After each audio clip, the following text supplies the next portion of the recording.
আসসালামু আলাইকুম। আমাদের স্কুলে সিডাব্লিউ হোমওয়ার্ক আপনাদেরকে দেখাবো।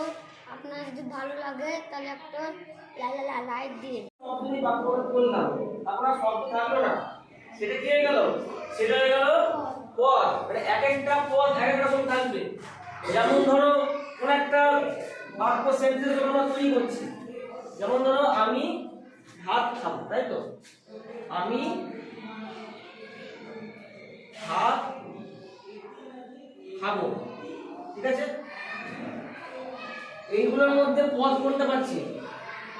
একটা পাচ্ছি পদ, একটা পাচ্ছি পদ, একটা পাচ্ছি পদ। খাবো খাবো। এইটা যখন সেন্টেন্সে ঢুকে গেল, এটা একটা বাক্য কিন্তু, ঠিক আছে? এটার মধ্যে যখন একটা সেন্টেন্সে ঢুকে গেল, তখন এটা পদ হয়ে যাচ্ছে। আপেল ইংরেজি কি? বলো, আপেল ইংরেজি কি?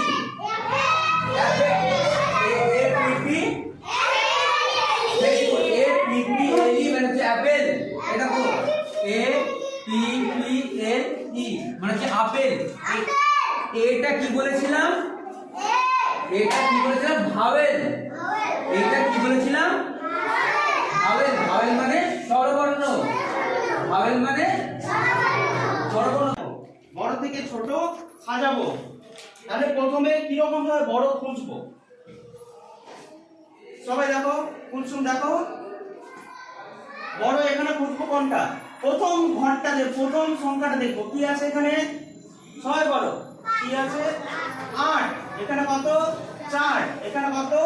5। এখানে কত? এখানে কত? 9। তাহলে এবার দেখো 1 2 3 4 5 6 7 8 9। এইবার কি বলেছি? প্রথমে বড় খুঁজবো। তাহলে বড়, এইটা হচ্ছে সবথেকে ছোট আর এইটা হচ্ছে সবথেকে বড়।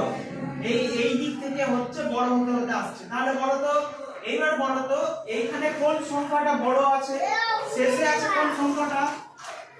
এই একটা সংখ্যার দিকে দেখবো। এখানে 8, এখানে 4, এখানে 5, এখানে 6, এখানে 9।